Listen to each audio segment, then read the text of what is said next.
Eso, Señor, pues nos lleve a vivir más en santidad y ser más obedientes, porque hemos sido salvos, no para ser salvos, porque ya hemos sido salvos. Te lo pedimos en Cristo Jesús. Amén. Estamos ahí en Hechos capítulo 4, versículo 5, y vamos a comenzar qué es lo que sigue sucediendo aquí, mis amados. Vemos que todo el contexto pues ha sido que ahora se está tratando el caso de un hombre cojo de nacimiento que ha sido sanado por el poder y la autoridad de Cristo, que Él le dio a quien, a Pedro, a Juan, que ellos hicieran este milagro y que sea esto de testimonio para la gente que está aquí delante de ellos. Dice el versículo 5, ahí de Hechos 4, dice lo siguiente. Aconteció al día siguiente que se reunieron en Jerusalén los gobernantes, los ancianos y los escribas, y el sumo sacerdote Anás y Caifás y Juan y Alejandro y todos los que eran de la familia de los sumos sacerdotes. Mis amados, en el Nuevo Testamento los gobernantes de Jerusalén eran principalmente la dinastía de los Herodes, quienes gobernaban bajo la autoridad del Imperio Romano. Recuerden que en este entonces pues ya estaba el Imperio Romano poniendo orden en Jerusalén. Ellos eran quien gobernaban.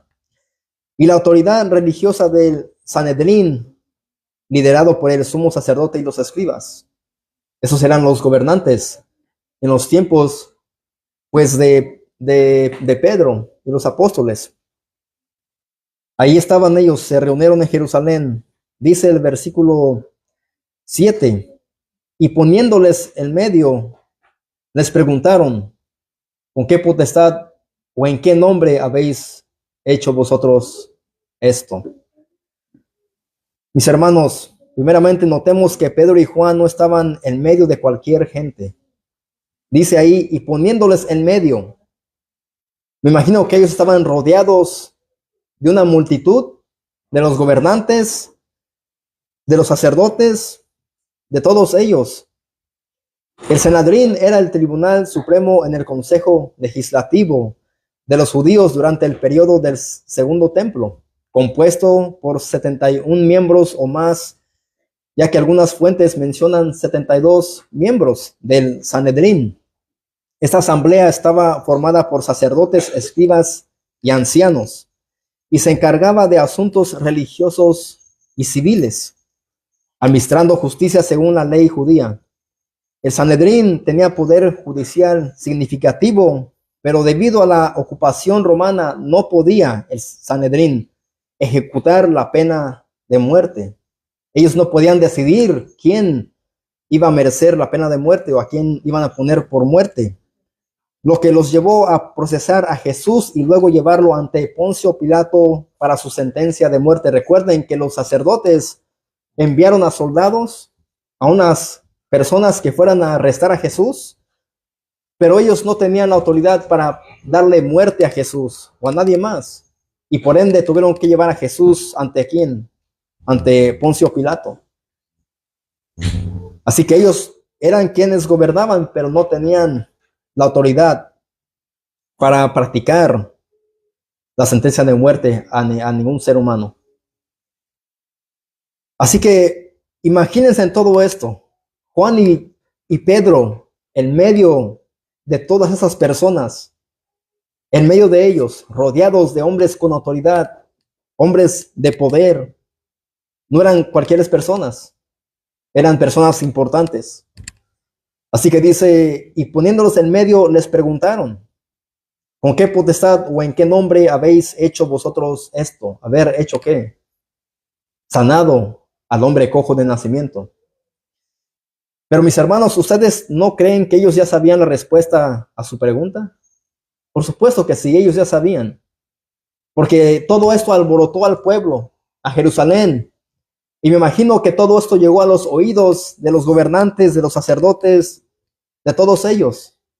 Pero todavía se atreven ellos a preguntarles con qué potestad o con qué autoridad o en qué nombre habéis hecho vosotros esto. En el nombre de Jesús es la razón por la cual Pedro y Juan habían sido arrestados, porque ellos habían sanado a este hombre cojo en el nombre de Jesús. Ellos ya habían declarado esto públicamente en Hechos 3:6.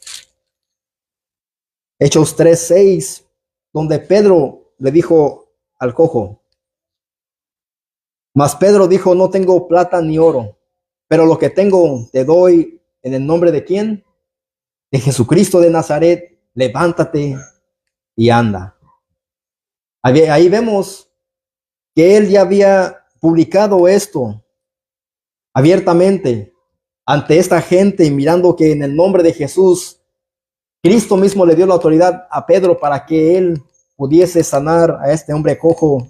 Y le dijo, no tengo plata ni oro, pero lo que tengo es un poder milagroso que es solamente en Cristo, en Jesucristo de Nazaret. Versículo 8. Dice entonces Pedro, lleno del Espíritu Santo, les dijo, gobernantes del pueblo y ancianos de Israel, el Pedro, mis amados, que había negado a Jesucristo, ¿cuántas veces? 3 veces, ahora está más que dispuesto para hablar con denuedo delante de esos hombres muy, pero muy importantes y poderosos. Por la razón que él había recibido un poder extraordinario por el Espíritu Santo para poder hablar ante estos hombres. Él aquí está dispuesto a responder a una pregunta que le habían hecho. ¿Con qué potestad o en qué nombre habéis hecho vosotros esto? Entonces Pedro, como dije, lleno del Espíritu Santo, les dijo, gobernantes del pueblo y ancianos de Israel. Yo me imagino que Pedro aquí estaba quizás nervioso, temeroso, y quizás pensando o haciendo memoria lo que le había sucedido a Cristo Jesús, que él había sido arrestado y crucificado, y quizás él también se le vino a la mente cuando él negó a Cristo 3 veces. Pero él ahí está y les dice a ellos, se dirige lleno del Espíritu Santo, y él dice, gobernantes del pueblo y ancianos de Israel. Está delante de personas importantes con autoridad y poder. Aquí, mis amados, se había cumplido lo que Cristo les había anunciado a sus discípulos en Mateo 10. Vamos a Mateo 10. Versículos 16 al 22.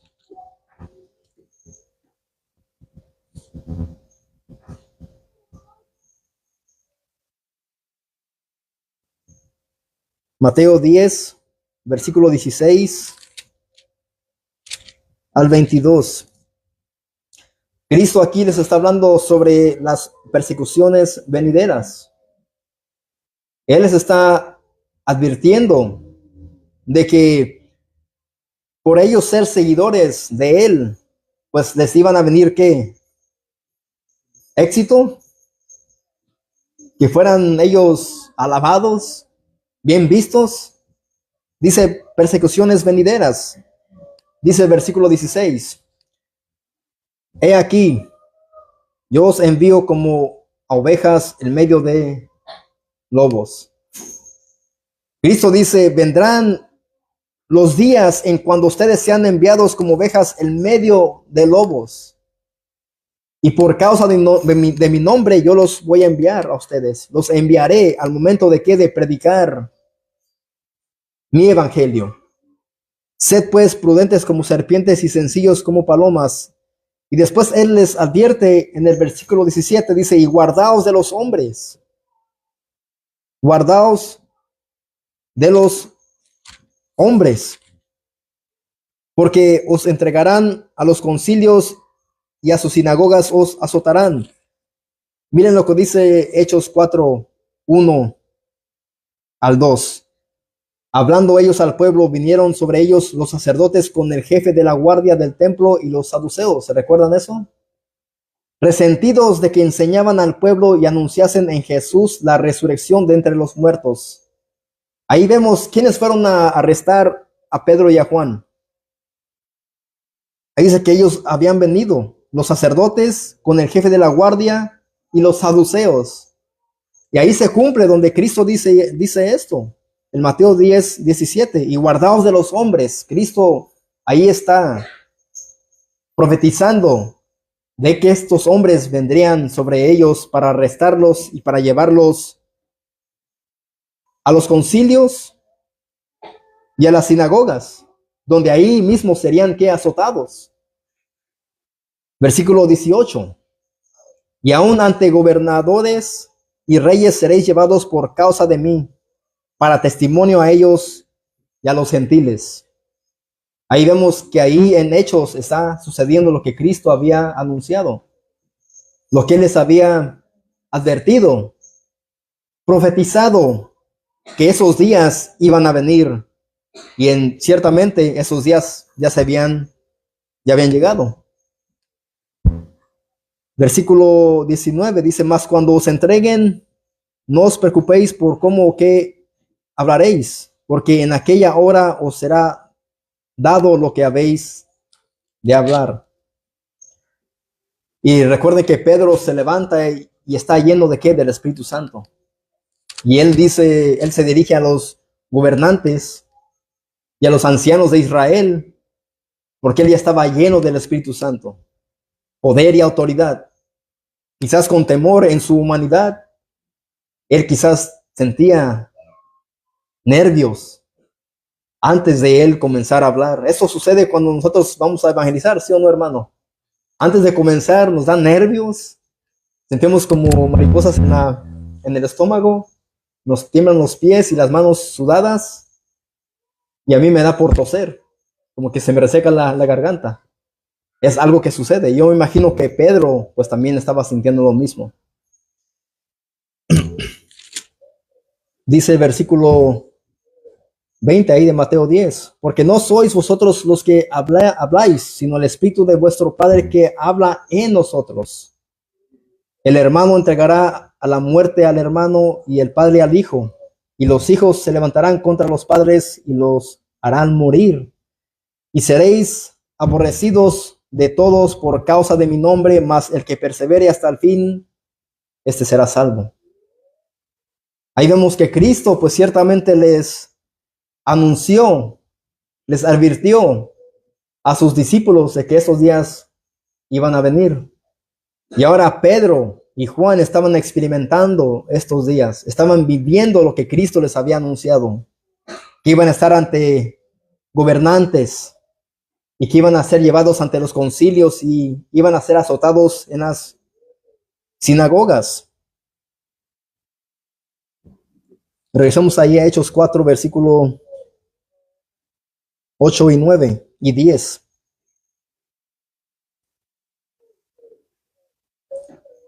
Entonces Pedro, lleno del Espíritu Santo, les dijo: gobernantes del pueblo y ancianos de Israel, puesto que hoy se nos interroga acerca del beneficio hecho a un hombre enfermo, de qué manera éste haya sido sanado. Sea notorio a todos vosotros y a todo el pueblo de Israel que en el nombre de Jesucristo de Nazaret, a quien vosotros crucificasteis y a quien Dios resucitó de los muertos, por él este hombre está en vuestra presencia sano. Pedro les dice que la razón por la que están ahí es porque un hombre cojo de nacimiento había sido sanado de su incapacidad para caminar. Y cuando él dice sea notorio, eso significa que algo debe de ser público y sabido por todos, evidente o claramente conocido, que todos miren, que todos reconozcan, que todos vean.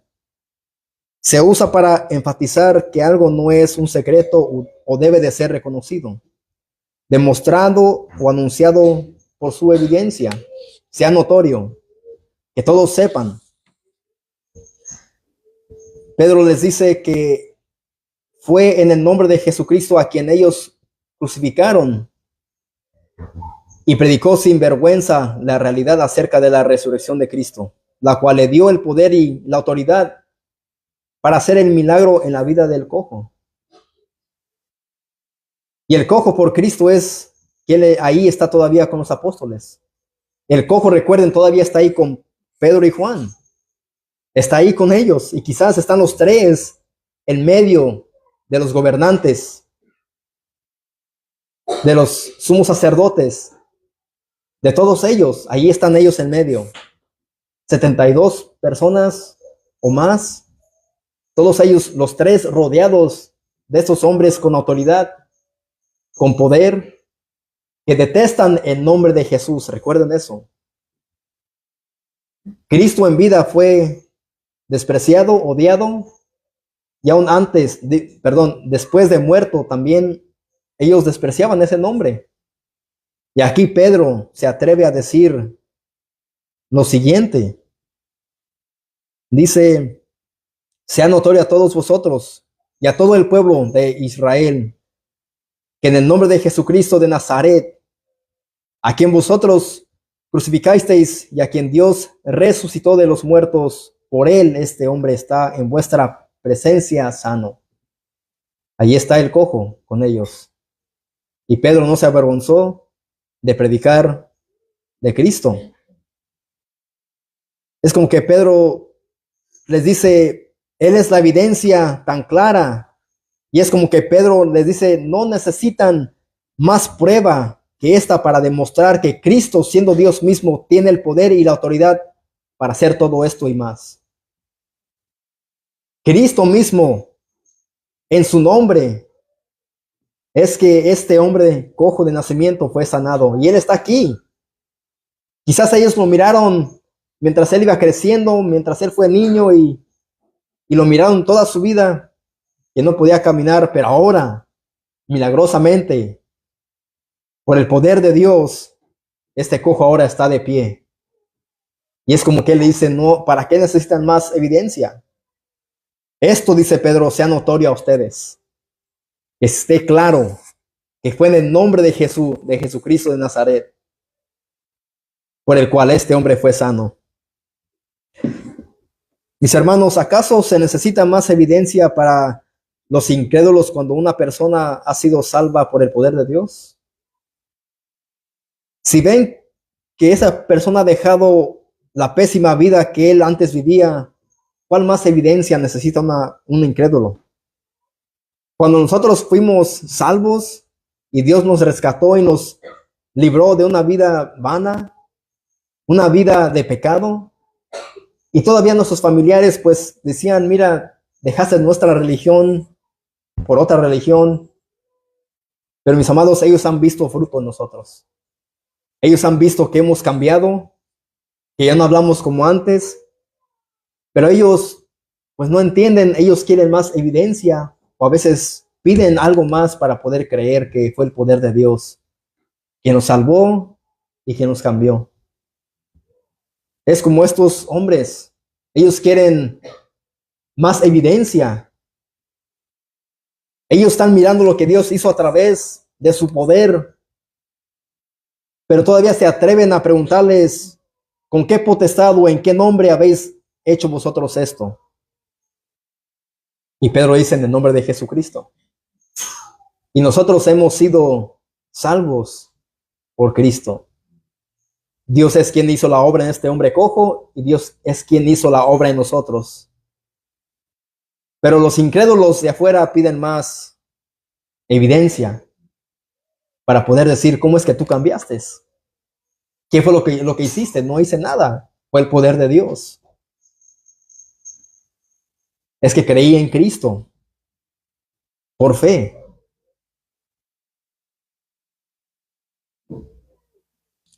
Versículo 11.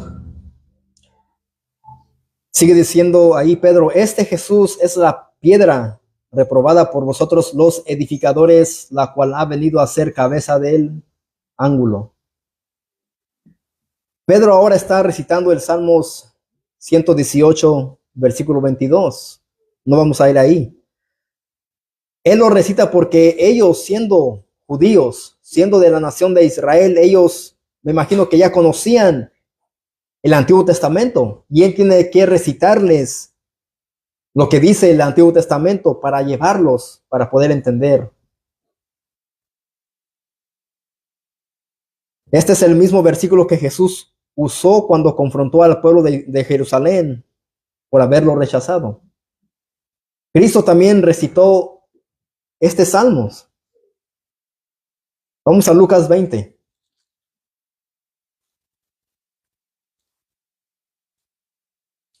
Y siempre vemos a Jesús, a los apóstoles, siempre utilizando la palabra del Señor.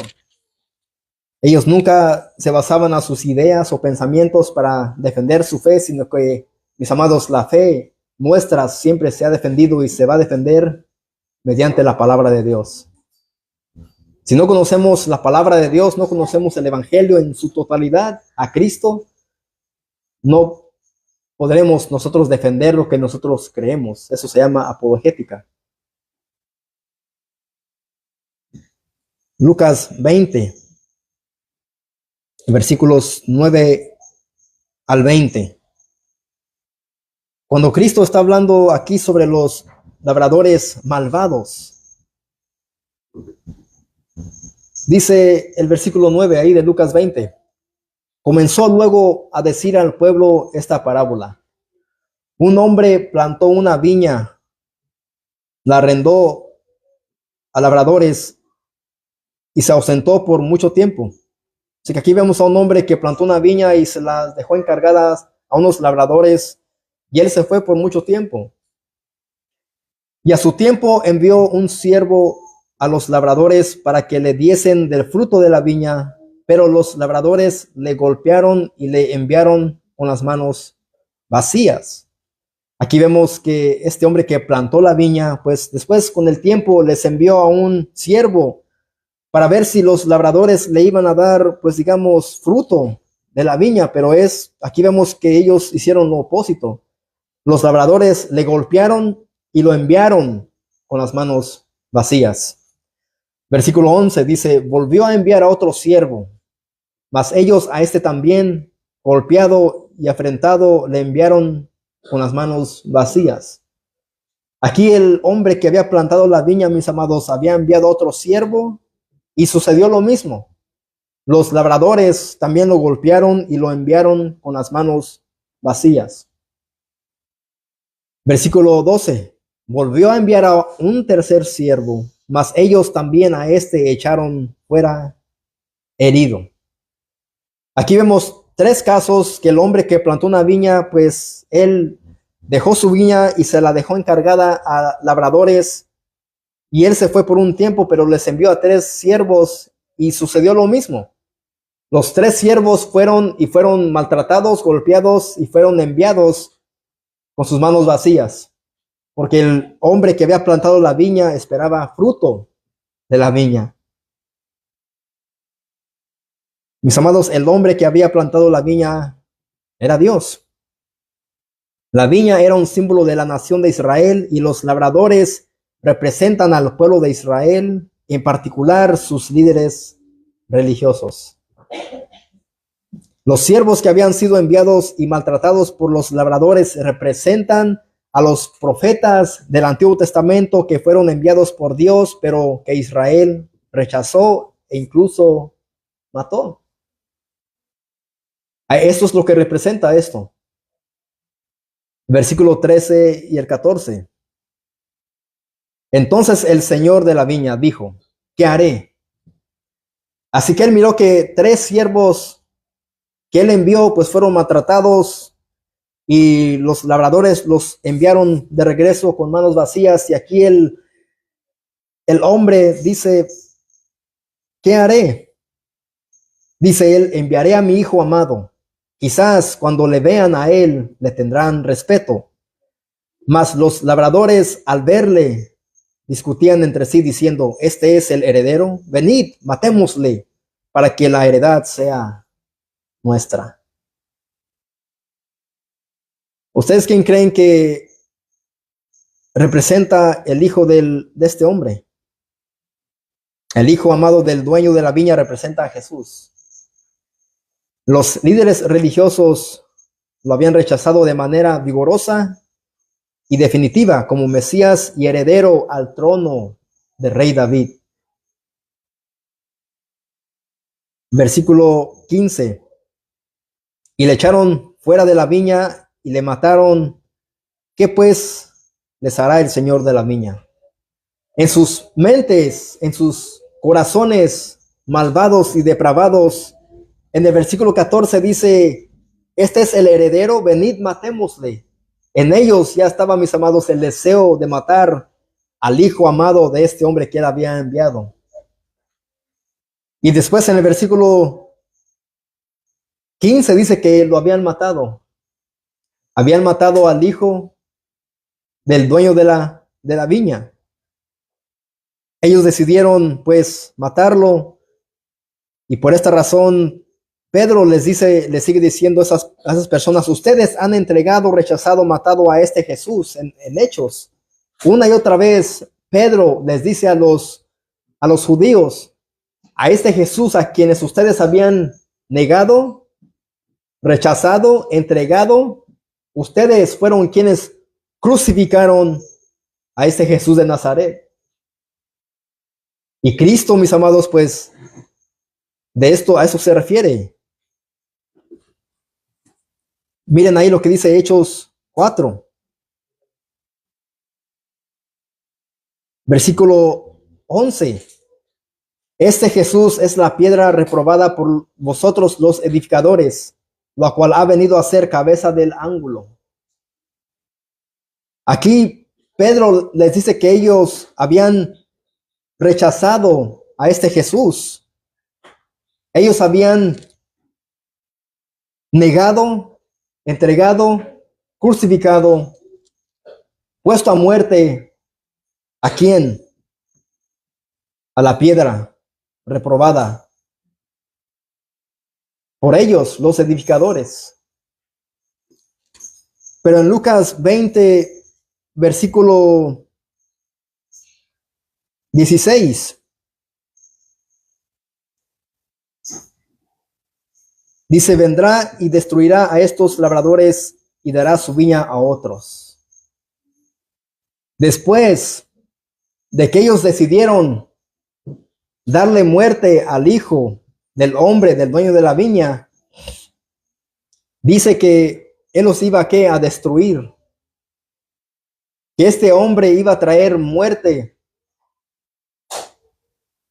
a los hombres malvados, a los labradores, a quienes hirieron a sus siervos fieles y a su siervo sufriente.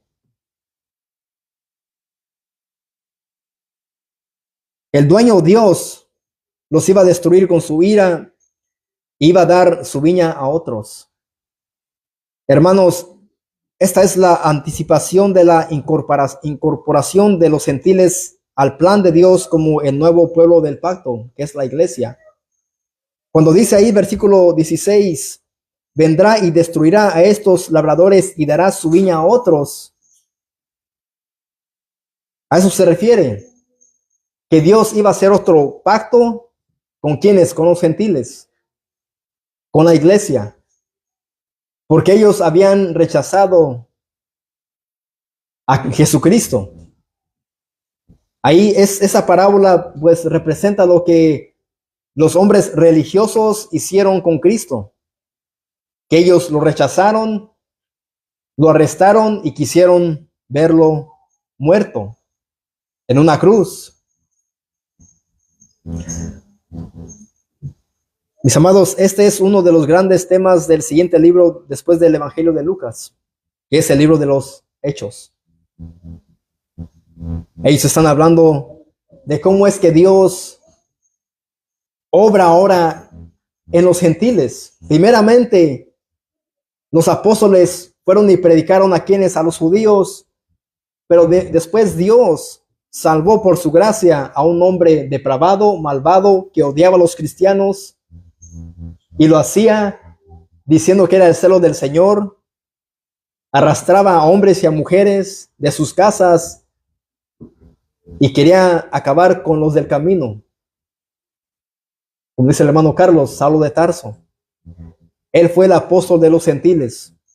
quien Dios usó para que el apóstol Pablo pudiese llevar el mensaje de salvación a los gentiles, a los que no eran judíos. A eso se refiere cuando dice ahí, eso en el versículo 16, vendrá y destruirá a estos labradores y dará su viña a otros. Esto es algo, mis amados, inmerecido. Es algo que Dios ha hecho ahora en nosotros, un nuevo pacto por gracia en Cristo. Ahora podemos nosotros obtener la salvación y ahora tenemos el privilegio de poder nosotros predicar a este Cristo a quien estas personas despreciaron y mataron y odiaron. Ahora este hombre ha dado su viña a otros. La obra del Señor, mis amados, ahora tenemos que nosotros que laborar en ella. Un ejemplo tan grande que alguien me pueda decir. ¿Cuál es un ejemplo que podemos nosotros pues laborar en el Evangelio, en la obra del Señor? El evangelismo. El evangelismo. Y aquí vemos que la iglesia primitiva, eso es lo que hicieron. Se enfocaron en predicar de Cristo, sabiendo que vendría ¿qué? Persecución, oposición, peligro, quizás muerte. Y aquí vemos un caso de Pedro y Juan en medio del Sanedrín, de gobernantes, de sumos sacerdotes, de los saduceos. Y ellos están, mis amados, predicando de Cristo, diciendo que en el nombre de Jesucristo este hombre cojo había sido sano. Y Pedro ahora se atreve a decirles a ellos que este Jesús es la piedra reprobada por vosotros los edificadores, el cual ha venido a ser cabeza del ángulo. Seguimos ahí en Lucas 20, versículo 17 al 18. Lucas 20. La última parte del versículo 16 dice, cuando ellos oyeron esto, dijeron, Dios nos libre. Pero él, mirándolos, dijo, ¿qué pues? Es lo que está escrito, la piedra que desecharon los edificadores ha venido a ser cabeza del ángulo. Ahí vemos que Cristo está recitando, como dije, el Salmo 118, versículo 22, y él está hablando de él mismo. La piedra angular, la piedra, la cabeza del ángulo, que es él, ha sido ¿qué? Rechazada por estos hombres. Todo el que creyere, todo el que cayere sobre aquella piedra será quebrantado, mas sobre quien ella cayere, la menuzará. Así que todo aquel que crea en Cristo tendrá ¿qué? Vida eterna. Pero aquel que no crea en Cristo no verá ¿qué? La vida. Eso nos recuerda o me recuerda a mí en Juan 3:16, donde dice, el que cree en el Hijo tiene vida eterna, pero el que rehúsa creer en el Hijo no verá la vida, sino que la ira de Dios está sobre él, sobre la piedra que fue rechazada, que fue Cristo. Versículo 19 dice, procuraban los principales sacerdotes y los escribas echarle mano en aquella hora, pero comprendieron que contra ellos había dicho esta parábola, pero temieron al pueblo. Estos hombres, los principales sacerdotes y los escribas, querían echarle mano, querían quizás arrestar a Jesús. ¿Por qué? Porque ellos habían comprendido que Cristo estaba hablando de ellos. Cristo se refería a ellos cuando él les dijo esta parábola. Ellos sabían que ellos eran los labradores malvados y que los profetas o los siervos que había enviado el dueño de la viña eran los profetas del Antiguo Testamento.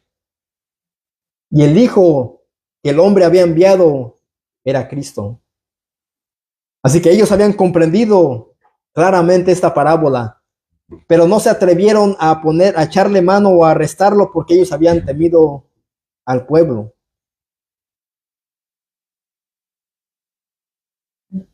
Versículo 20 dice, y echándole enviaron espías que se simulasen juntos a fin de sorprenderle en alguna palabra para entregarle al poder y autoridad del gobernador.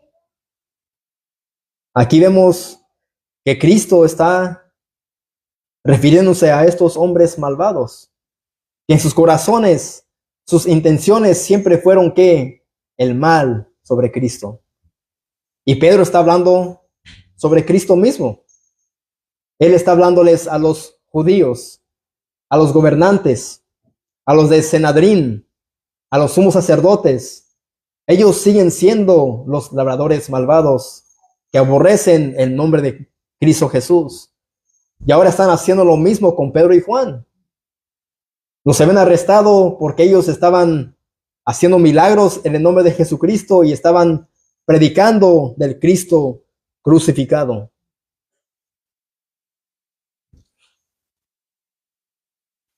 Ahora regresemos a Hechos.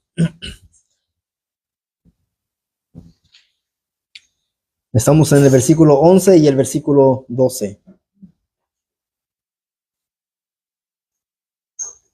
Así que Pedro les dice, este Jesús es la piedra reprobada por vosotros los edificadores, la cual ha venido a ser cabeza de ¿qué? Del ángulo. Mis hermanos, el rechazo de Jesús por los líderes religiosos no fue solamente condenado, sino profetizado, cumpliendo el plan de Dios para hacer de Jesús la piedra angular de su obra. Esto me recordó a Efesios capítulo 2, versículo 20 al 21.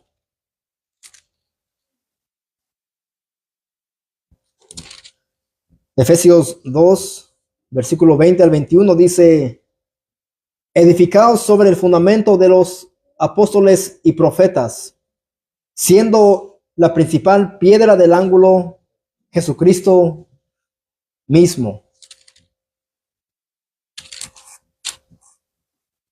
Ahí vemos que el apóstol Pablo pues dice, edificaos sobre el fundamento de los apóstoles y profetas. ¿Cuál es ese fundamento? Cristo. ¿Por qué es que él dice los apóstoles y los profetas? Porque a Cristo o de Cristo es de quien ellos hablaron, anunciaron, profetizaron. Y sigue diciendo que él es la piedra, la principal piedra del ángulo, Jesucristo mismo.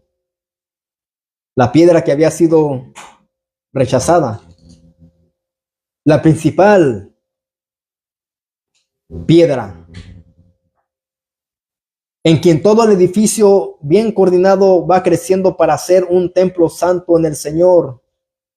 En quien vosotros también sois juntamente edificados para morada de Dios en el Espíritu. Ahí vemos que todo, mis amados, pues cuando uno comienza a hacer una casa, un edificio, se necesita aquí un fundamento. Un fundamento que va a sostener pues lo que sigue del edificio, de la casa. Mis amados, el fundamento principal, fundamental de la iglesia es ¿quién? Es Cristo, no es el Vaticano. Así que la iglesia católica romana no puede ser la iglesia verdadera de Jesucristo, porque ellos tienen otro sostén que dicen que es el Vaticano, un edificio físico que es corruptible. Dios no quiera, pero puede llegar un terremoto, un tsunami, porque creo que el Vaticano está muy cerca del mar, y eso puede destruir, pues, mis amados, ese edificio tan fácilmente. Pero a Cristo, mis amados, pues han tratado de extinguir el evangelio de Jesucristo, su mensaje de salvación, ¿y quién ha podido? Nadie ha podido. Así que Cristo es el fundamento. Edificado sobre el fundamento de los apóstoles y profetas, siendo la principal piedra del ángulo Jesucristo mismo, en quien todo el edificio, la iglesia, es algo espiritual, bien coordinado va creciendo para ser un templo santo en el Señor, en quien vosotros también sois juntamente edificados para morada de Dios en el Espíritu. La iglesia de Cristo es universal. Nosotros somos una iglesia local, pero la iglesia de Cristo, mis amados, es universal. ¿Qué eso significa católica? Pues no sabían, pero no se refiere a la iglesia católica romana.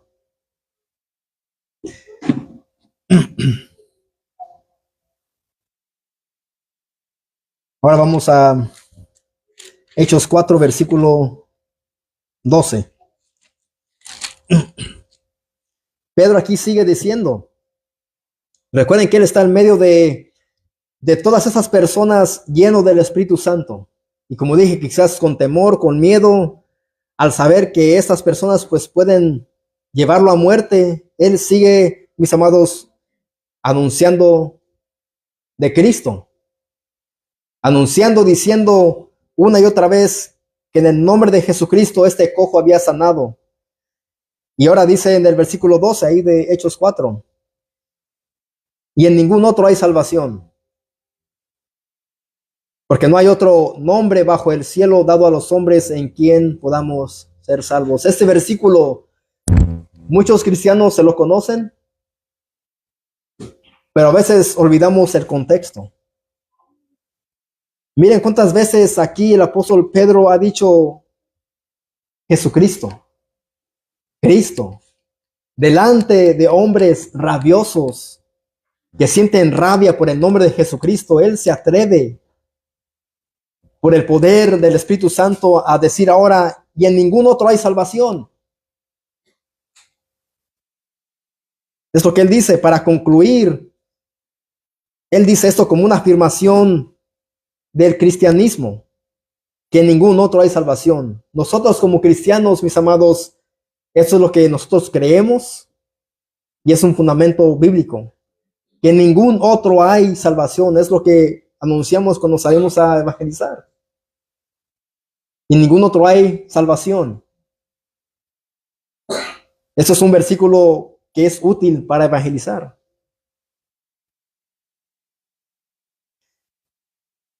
Al casi finalizar la preparación de ese sermón, mis amados, se me vino a la mente lo que dice Isaías 43, 11. Esto es el Antiguo Testamento.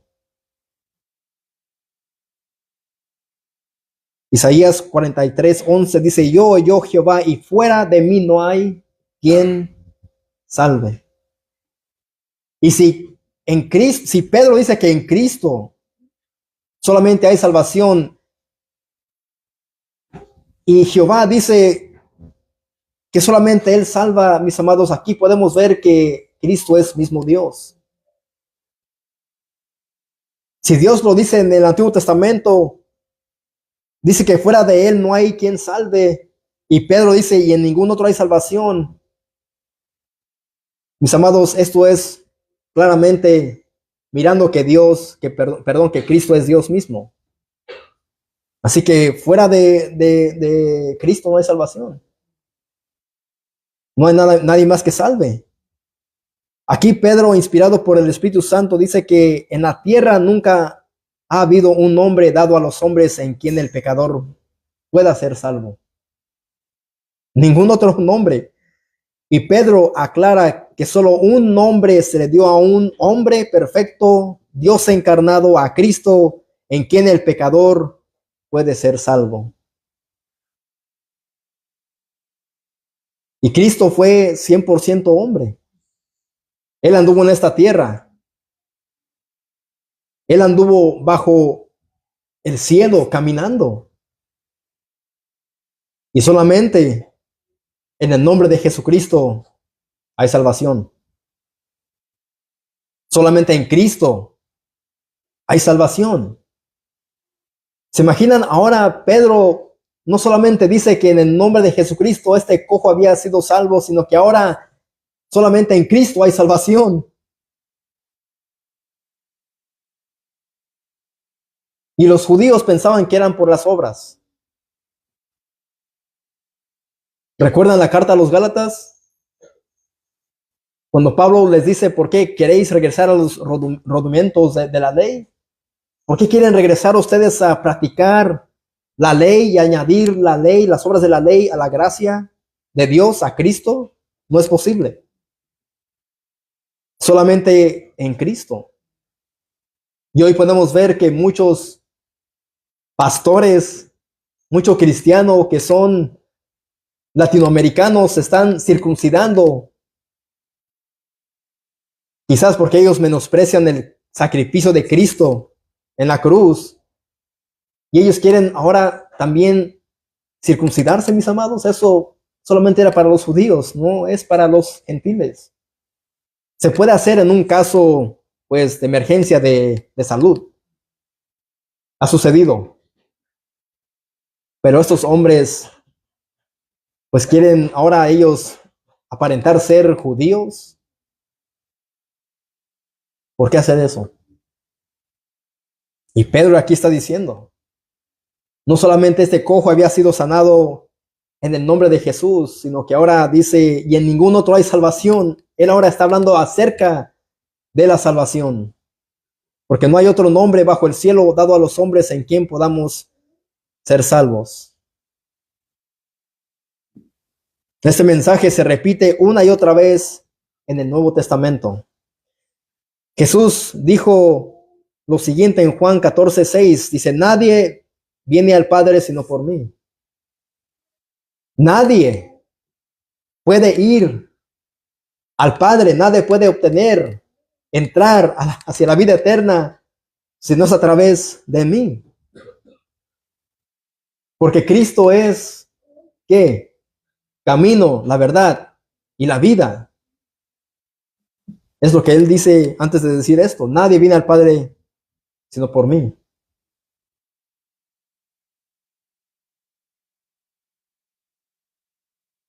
Y no solo se repitió esto en el Nuevo Testamento, sino que es algo que la iglesia debe de predicar siempre, mis amados. Que fuera de Cristo no hay salvación. En ningún otro hay salvación, dice Pedro. No a través de la religión, otra persona, ídolo, ni mucho menos por ninguna obra humana. Como creyentes tenemos que tener eso en claro. Que no hay salvación en una religión, denominación. No hay salvación si estás en una iglesia pentecostés, bautista, metodista, luterana, católica, si eres testigo de Jehová, mormón. Si estás en una religión o en una congregación, pero estás sin Cristo, estás perdido. No importa si eres hijo o hija de creyentes. Si no has vuelto a nacer, si no has sido regenerado por el poder de Dios, estás sin Cristo, estás sin salvación. Es un mensaje urgente. Pequeñitos, jóvenes, que debes tú de reconocer tu culpabilidad delante de Dios y saber que eres pecador, que has quebrantado sus mandamientos día con día, lo haces y necesitas urgentemente de un Salvador. Necesitas urgentemente de Cristo para que seas salvo.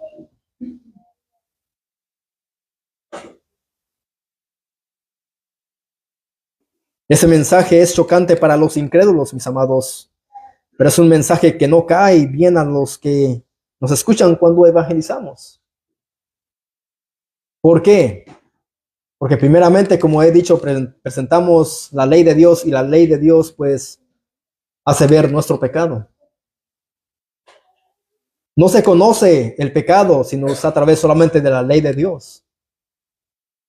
Porque la ley de Dios nos hace ver que somos mentirosos, que somos rateros, que somos desobedientes hacia los padres, que somos codiciosos, que somos adúlteros de corazón. Y esto es chocante. Esto no apetece a la carne. Esto no es algo bonito a los oídos. Pero es un mensaje que debemos de predicar siempre.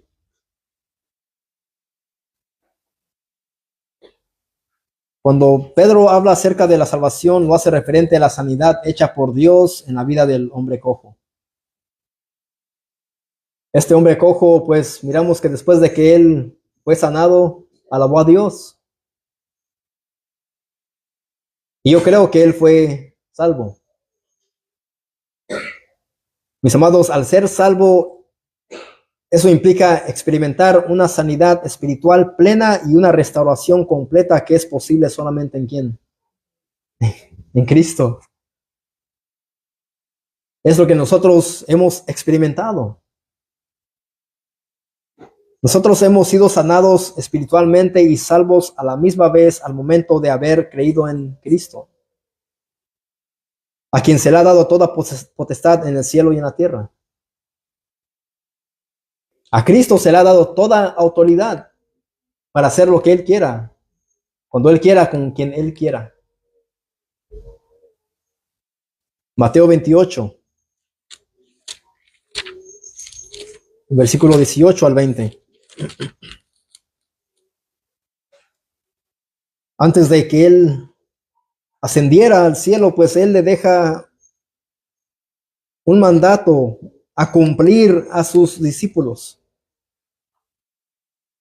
Mateo 28, versículo 18 al 20.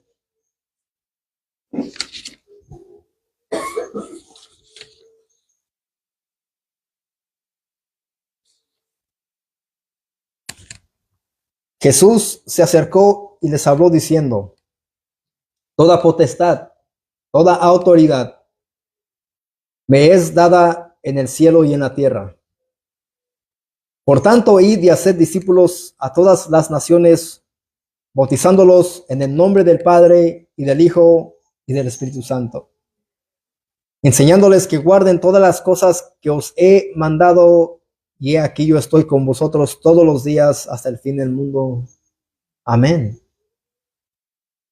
Pedro está diciendo que toda potestad, toda autoridad se le ha sido a Jesús. ¿Para qué? Para sanar, para salvar. Pedro reconoce bien que ese poder y esa autoridad se le ha sido dada a él para sanar a este hombre cojo en Cristo. Pero la salvación es en Cristo también. No hay obra humana, no hay nada que salve. Solamente en Cristo hay salvación. Hermanos, si nuestras enfermedades por el pecado han sido sanadas, tomemos el valor de predicar el Evangelio de Cristo, que por su sangre hemos sido nosotros rescatados de nuestra vana manera de vivir. Mi deseo, o el deseo de Dios, es que ustedes miren lo que la iglesia primitiva hacían. ¿Qué es lo que ellos hacían? No solamente ellos estaban juntos en casas, se reunían, es algo sí que debemos de también practicar. Partían el pan, permanecían en las oraciones y en todo estaban de acuerdo ellos. Pero después de eso, ellos, ¿qué es lo que ellos hacían? Ellos salían a predicar a Cristo. A predicar a Cristo.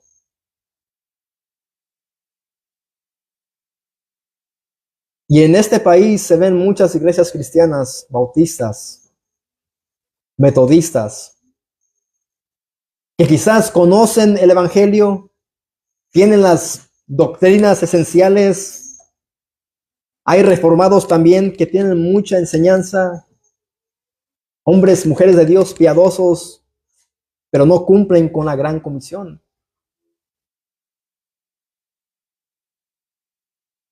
Ahora, como dije el domingo pasado, creo que muchos solamente se esfuerzan y desgastan todas sus fuerzas dentro de un edificio físico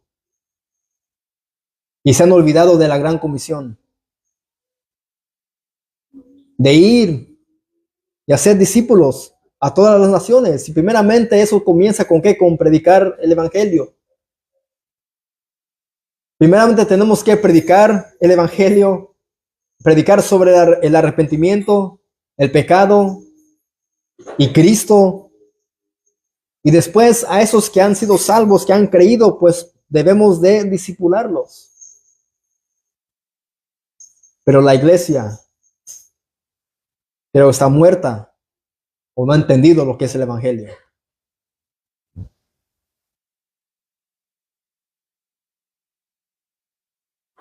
Se ven muchos hermanos aquí en México que ellos salen a evangelizar. Muchos de ellos, algunos americanos, su hermano Brady de Oklahoma, si no me equivoco, es un americano. Él manejaba trailers, era su trabajo. Pero por mucho tiempo él tenía un anhelo y deseo de pastorear una iglesia. Y ahora por la gracia de Dios, pues Dios le ha concedido este gran deseo y él ahora es pastor. Pero él, mis amados, anduvo y él todavía continúa predicando delante de una agencia de autobús, donde la gente viene y viaja y todo eso, y él todos los días él va a predicar. Es pastor ahora, pero él no ha dejado de cumplir con la gran comisión. Yo creo, mis amados, que eso es algo que debemos de pedirle a Dios. Bueno, en mí está el deseo, pero decirle, Señor, deseamos predicar más en las calles. Danos el denuedo, el deseo, el anhelo de ser hombres y mujeres que cumplamos con la gran comisión. A veces, mis amados, ponemos muchas excusas. No lo digo por nadie, lo digo por mí. Se puede ir, pero queremos estar pues muy cómodos en casa. Y a veces le damos más prioridad a las cosas de este mundo y no estamos mirando, mis amados, que este mensaje es tan importante. Es el mensaje más importante que un pecador pueda recibir, porque es para salvación o para la condenación de su alma. Y a veces dejamos de dar también tratados. Pidámosle al Señor que sea Él quien nos mueva a salir más frecuentemente. Yo sé que aquí es más difícil, pero si estaríamos en México, quizás todos los días yo iría. Pero aquí a veces por el clima, no hay plazas, no hay lugares como tianguis, mercados. Y los que hay, pues a veces nos ponen pues reglas. Hey, no le suban mucho al volumen a la bocina, no prediquen mucho. Hay dificultades a veces. Pero miremos a Pedro y a Juan, en medio de estos hombres con autoridad y poder, y él está hablando acerca de Cristo. Que Cristo tiene toda la autoridad, la potestad, el poder, y que en Cristo solamente hay salvación.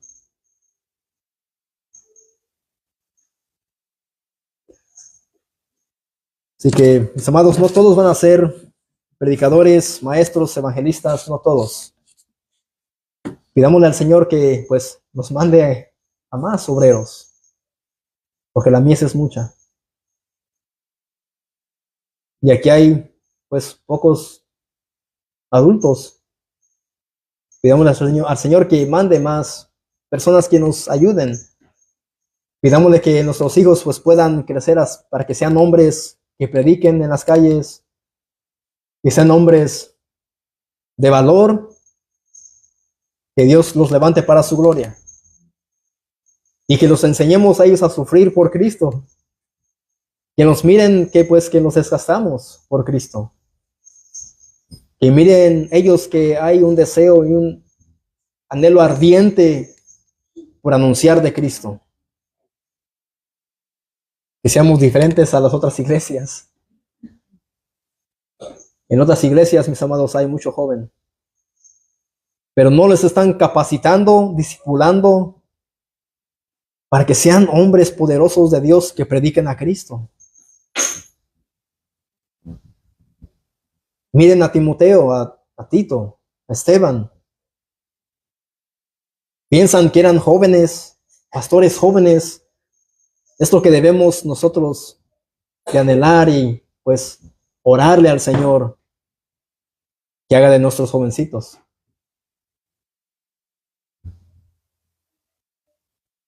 así que la potestad de Cristo, la autoridad de Cristo para sanar y para salvar, solamente en Cristo. Oremos.